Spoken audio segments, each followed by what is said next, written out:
Boa noite, senhores. Meu nome é Márcio. Eu sou diretor da Pazepol, Associação de Proteção aos Agentes de Segurança, policiais e ex-policiais do Brasil.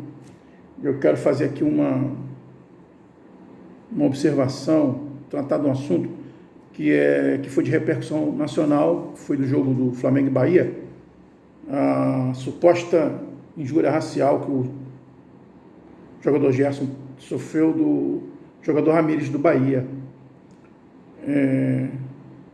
Eu vi a mídia esportiva, grande mídia esportiva, muitos dos jornalistas, alguns deles inclusive falando que a voz da vítima tem que prevalecer. Bem, eu faço a pergunta, em que sistema legal é isso? No nosso, não. O nosso, ele é regido por um princípio basilar, fundamental, inalienável, constitucional, que é o da presunção de inocência.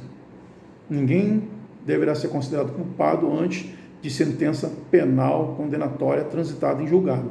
Artigo 5º da Constituição Federal.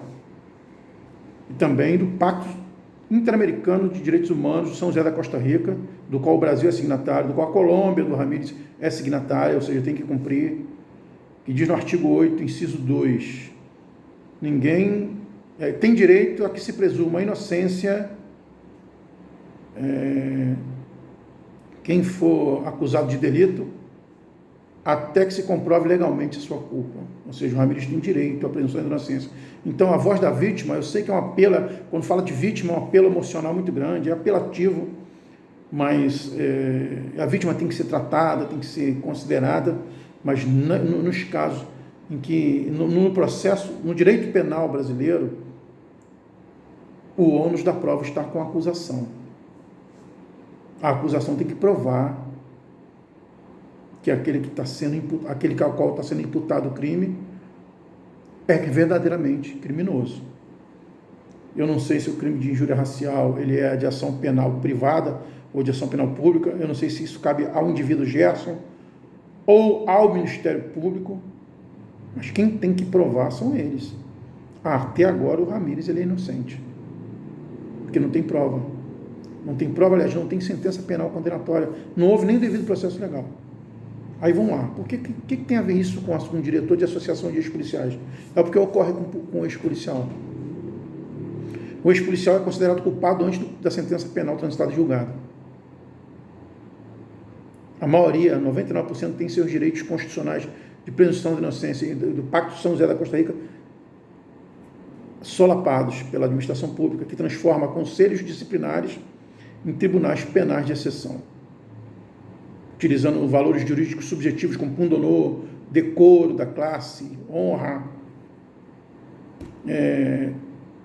dizendo que a conduta desses policiais porque o conselho é aberto pela acusação do crime.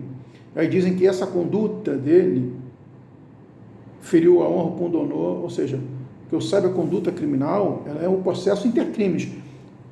Matéria ratione, chama de ratione materialis. Só o Poder Judiciário pode julgar. E o próprio RDPM, no artigo 13 e 21, diz que transgressões disciplinares que só podem ser julgadas por conselho de disciplina desde que não constituam crime. Conceito de pundonor, quantos não pode ser utilizado. Mas eles usam isso, fazem o bis in idem, ou seja, julgam duplamente, fazem essa metamorfose jurídica, esse sofisma jurídico para poder excluir o policial antes, por pressão da mídia, que inflama a opinião popular, por pressão da mídia, e excluem o policial. Aí acontecem umas aberrações, como, por exemplo, o policial é excluído de um crime, um suposto crime, por uma conduta em falta de decoro, de honra, feriu a honra, o decoro. Aí lá na frente, no processo criminal, no devido processo legal, gerado por essa suposta acusação de crime, que foi julgado pelo Poder Judiciário, que é o único foro legítimo que pode julgar, chega lá na frente, daqui a 2, 3 anos, e absolve o policial por inexistência de fato. Um tipo de sentença. O que significa inexistência de fato? O fato sequer constitui crime, nem existiu. Mas o policial feriu o decoro de uma coisa que nem existiu. O policial feriu a honra, o decoro, feriu o pundonor num fato que nem existiu. ou então ele é absolvido por negativa de autoria, ou seja, é negada a autoria, a participação, ele não tem nada a ver com aquilo ali, mas ele feriu a si mesmo.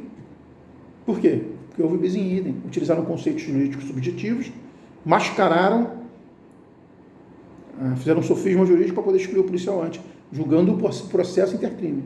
Desvio de conduta. Que conduta? Conduta criminal? Eles só poderiam julgar se houvesse uma transgressão natural, transgressão disciplinar de natureza grave, não ligada ao mérito criminal. O conselho abriu, por exemplo, digamos, chegou lá, o policial quebrou um equipamento lá, qualquer coisa que ele tenha feito que seja transgressão natural, transgressão disciplinar de natureza grave, que não seja crime, aí ele pode ser julgado.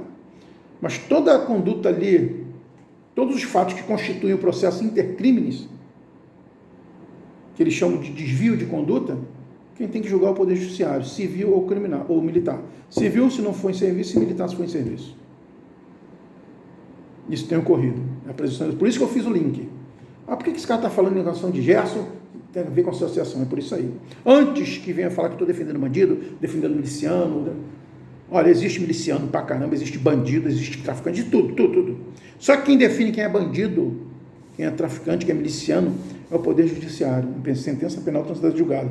Isso no Estado Democrático de Direito, conquistado a tão duras penas, desde a Revolução Francesa para cá, no mundo todo é considerado uma conquista o devido processo legal. O contraditório, a ampla defesa, a ação do Ministério Público. Depois aí você pega, mas tem um detalhe, a polícia ainda usa um boletim, número 40, de 4 de março de 2004, que diz que concussão e extorsão, se você estiver envolvido, diante que você for condenado, envolvido, se alguém te acusar, é transgressão natural, transgressão disciplinar de natureza grave, e você pode abrir um CD, um CRD, excluir o policial em 60 dias. Aí depois ele vai lá na frente, ele é absolvido. E aí, como é que faz? Bis in idem. Agora, por que isso acontece? Omissão do Ministério Público e do Poder Judiciário, principalmente aqui no Rio de Janeiro. E agora eu vou ser bem claro e bem incisivo. Tem que se ter uma lei proibindo que parentes de primeiro e segundo grau de promotores do Ministério Público, juízes e desembargadores, possam assumir cargos de primeiro e segundo escalão em administração pública. Por quê? Porque isso pode influenciar no julgamento dessas pessoas, na atuação dessas pessoas. Elas podem fechar os olhos para crimes da administração pública. Digamos que eu seja uma autoridade da administração pública, um juiz ou um promotor chegar para mim e falar, cara, coloca meu irmão lá nesse cargo aí de gestor dessa instituição aí e tal.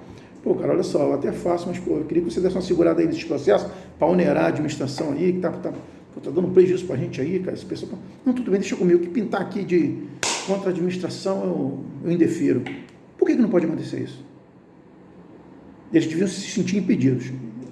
Parentes, magistrados, juízes e desembargadores, ou promotores do Ministério Público que tem um parente de primeiro e segundo grau em cargo de primeiro e segundo escalão da administração pública, primeiro devia ser impedido, mas se tiver, eles devem ser impedidos de julgar casos contra a administração pública. E se descobrir que eles tinham, os processos devem ser anulados, porque podem existir essa influência. Eu acredito que só essa blindagem política que explica o que tem acontecido. Esse crime, essa tragédia de direitos humanos que tem acontecido há décadas contra policiais militares que têm suas famílias destruídas, levadas à miséria, levadas a suicídio, à loucura, porque perderam seu emprego e por um processo administrativo que julgou o processo criminal utilizando artifício jurídico e lá na frente ele foi absolvido por esse mesmo processo. A presunção de inocência foi solapada e o Ministério Público fechou a boca, o Tribunal de Justiça fechou a boca. Chega a tão absurdo que até em sentenças absolutórias de inexistência de fato negativo de autoria, em que ele deveria voltar automaticamente, o processo administrativo de se extinguir automaticamente, isso não ocorre. E o juiz se omite em colocar até na sentença. Você não tem outra explicação que não seja uma blindagem política. Não tem. Não é hermenêutica, nem nada disso. Pode ter certeza que é uma coisa estranha, muito estranha. Isso um dia vai ser julgado pela OEA, vai ser julgado pela questão de direitos humanos. Nós vamos tratar essa questão como uma de esse boletim, por exemplo, uma ação de inconstitucionalidade, ele merece muito uma ação de inconstitucionalidade que sejam anulados os casos de lá para cá, principalmente o pessoal que tenha sido absolvido. Por isso essa PL de reintegração dos policiais, não é como a Globo diz que é para favorecer miliciano, não. Eles foram absolvidos. Foi porque foi solapada a presunção da inocência. Não é nem porque dizem, porque estava na legislação corrupta. Não, não. É a presunção da inocência que foi solapada. Um direito constitucional. A Constituição foi solapada. O Pacto de São José da Costa Rica foi solapado. Houve Tribunal Penal de Exceção. O artigo 35 da Constituição diz, não haverá Tribunal Penal de Exceção. Bis in idem, tinha dupla punição. Ele foi punido 2 vezes pelo mesmo fato. A administração pública, ela extrapolou a sua competência jurídica de julgar transgressões disciplinares e julgou crimes. Utilizou artifícios, conceitos subjetivos, que até o próprio RDPM, no artigo 13 e 21, impedem de que isso seja utilizado. Desde que não constitua um crime, está lá escrito nesses artigos. O judiciário calou, o Ministério Público calou, e a mais pior ainda, incentivo. Eu acredito que é uma questão política de tráfico de influências, de blindagem política, eu acredito mesmo. Não tem outra explicação. Técnicos do direito, pessoas magistrados, altamente... Isso é outra coisa, são interpretações simples da Constituição. Presunção de inocência. Competência, juiz natural. A administração não pode julgar crime. Com desvio de conduta. Que conduta? A conduta que ele teve quando ele foi acusado de extorsão. Mas aquilo é intercrimes. O processo só pode ser julgado ratione materiais, só pode ser julgado pelo Poder Judiciário. A administração tem que ficar isenta. No mínimo, sobrestar o conselho, ou seja, aguardar até a decisão penal transitada em julgado. Até a sentença penal, no mínimo. Na verdade, nem deveria abrir o processo administrativo. Porque não é uma questão administrativa, é crime. Aí usaram artifício jurídico para poder transformar esses processos, esses boletim, conceito de pundonor, que é ambíguo, que abrange tudo, que é inconstitucional no Estatuto. Então, quer dizer, antes de dizer, está defendendo bandido, não.